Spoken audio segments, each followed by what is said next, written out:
आपका अपना channel mister exam पर आपका हार्दिक स्वागत है। आज इस वीडियो के माध्यम से हम लोग संसाधन के बारे में अध्ययन करते हैं। ये वीडियो आपके लिए काफ़ी महत्वपूर्ण है, इसलिए आप पूरा अंत तक बने रहिए और देर न करते हुए हम लोग पहला प्रश्न लेते हैं। तो जैसा कि आप स्क्रीन पर देख रहे हैं, संसाधन किसे कहते हैं। सबसे पहले हम लोग संसाधन की परिभाषा जानते हैं। तो ध्यान दीजिएगा, पर्यावरण में पाई जाने वाली प्रत्येक वह वस्तु जिसका मनुष्य अपनी आवश्यकताओं की पूर्ति के लिए उपयोग करता है, संसाधन कहलाती है। शर्त यह है कि वह तकनीकी रूप से सुगम, आर्थिक रूप से उपयोगी तथा सांस्कृतिक रूप से मान्य हो। अब जरा ध्यान दीजिएगा, मनुष्य अपने दैनिक जीवन में जिन जिन वस्तुओं का उपयोग करता है उसको हम संसाधन कहते हैं, परंतु वह तकनीकी रूप से सुगम होना चाहिए। इसका अर्थ क्या है? जैसे मान लीजिए मोटरसाइकिल है और उसे हम चलाना नहीं जानते हैं, तो संसाधन तो है परंतु हम उसे चला नहीं सकते हैं। तकनीकी रूप से हम सक्षम नहीं हैं, तो फिर मेरे लिए वह संसाधन नहीं है। आर्थिक रूप से उपयोगी होना चाहिए, मतलब संसाधन है परंतु उसे खरीदने के लिए मेरे पास अर्थ नहीं है, धन नहीं है, तो फिर वह संसाधन है परंतु हम उसे खरीद नहीं सकते हैं, तो फिर मेरे लिए वह संसाधन नहीं है।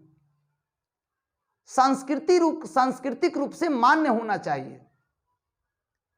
वह संसाधन है परंतु हमारी संस्कृति उसकी इजाजत नहीं देती है, तो वह संसाधन नहीं है। बात समझ रहे हैं क्या आप? ध्यान दीजिएगा, पर्यावरण में पाई जाने वाली प्रत्येक वस्तु जिसका मनुष्य अपनी आवश्यकताओं की पूर्ति के लिए उपयोग करता है, संसाधन कहलाती है। शर्त यह है कि वह तकनीकी रूप से सुगम, आर्थिक रूप से उपयोगी तथा सांस्कृतिक रूप से मान्य हो। मैं उम्मीद करता हूं आप संसाधन की परिभाषा को समझ पाए होंगे। मैं संक्षेप में एक लाइन में आप लोगों को बता दूं संसाधन की परिभाषा। मनुष्य अपनी आवश्यकताओं की पूर्ति के लिए जिन वस्तुओं का उपयोग करता है उसे हम संसाधन कहते हैं। चलिए अब हम लोग जानते हैं संसाधन कितने प्रकार के होते हैं। तो ध्यान दीजिएगा, संसाधन मुख्य रूप से दो प्रकार के होते हैं। नंबर एक, जैसा कि आप स्क्रीन पर देख रहे हैं, नवीकरणीय संसाधन। अब नवीकरणीय संसाधन क्या है? तो वे संसाधन जो कभी समाप्त नहीं हो सकते हैं, नवीकरणीय संसाधन कहलाते हैं। जैसे हवा, सूरज का प्रकाश इत्यादि। यानी ऐसे संसाधन जिसका उपयोग करने के बावजूद भी वे कभी समाप्त नहीं हो सकते हैं, उनका नया उत्पादन संभव है, तो उसे हम नवीकरणीय संसाधन कहते हैं। दूसरा, जैसा कि आप स्क्रीन पर देख रहे हैं, अनवीकरणीय संसाधन। वे संसाधन जो एक दिन समाप्त हो जाएंगे या जिसका नए रूप से उत्पादन संभव नहीं है, अनवीकरणीय संसाधन कहलाते हैं।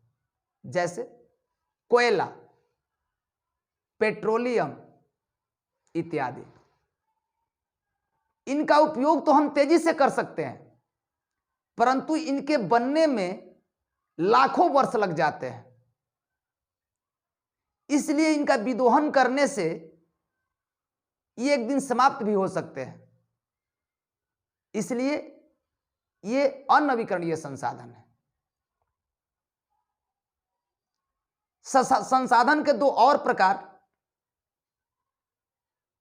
हम लोग लेते हैं, जैसा कि आप स्क्रीन पर देख रहे हैं। जैव संसाधन,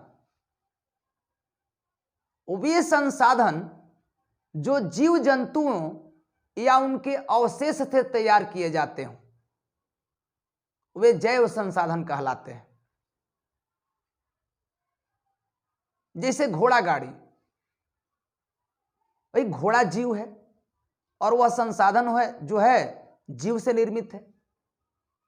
या जीव जंतुओं के अवशेष से, जैसे चमड़ा का बेल्ट, अब चमड़ा तो जीव जंतु से प्राप्त होता है, इसलिए चमड़ा का बेल्ट जो है जैव संसाधन है। यानी जीव जंतुओं या उसके अवशेष से जो संसाधन तैयार किए जाते हैं उसे हम जैव संसाधन कहते हैं। अब दूसरा संसाधन अजैव संसाधन, ऐसे संसाधन जिसका निर्माण निर्जीव पदार्थों से होता है उसे हम अजैव संसाधन कहते हैं। जैसे दर्पण शीशा से तैयार होता है, बात समझ रहे हैं? उसी प्रकार से प्लास्टिक की कुर्सी अजैव संसाधन है। अब संसाधन के दो रूप और मैं आप लोगों के सामने रखता हूं। प्राकृतिक संसाधन, वे संसाधन जो प्रकृति द्वारा प्रदत्त होते हैं, जो ईश्वर प्रदत्त होते हैं, जैसे हवा, पानी, सूरज का प्रकाश, ये ईश्वर के द्वारा प्रदान किए गए हैं, ईश्वर प्रदत्त है, इसलिए इसे हम प्राकृतिक संसाधन कहते हैं। और दूसरा मानव निर्मित संसाधन, ऐसे संसाधन जिसका निर्माण मनुष्य ने किया है उसे हम मानव निर्मित संसाधन कहते हैं। जैसे कार, बस, ट्रक इत्यादि, इन सबका निर्माण मनुष्यों ने किया है, इसलिए यह मानव निर्मित संसाधन है। तो मैं उम्मीद करता हूं ये आपको वीडियो पसंद आई होगी। फिर अगले वीडियो के साथ हम आपसे मिलते हैं, तब तक के लिए बहुत बहुत शुभकामना। धन्यवाद। थैंक्स।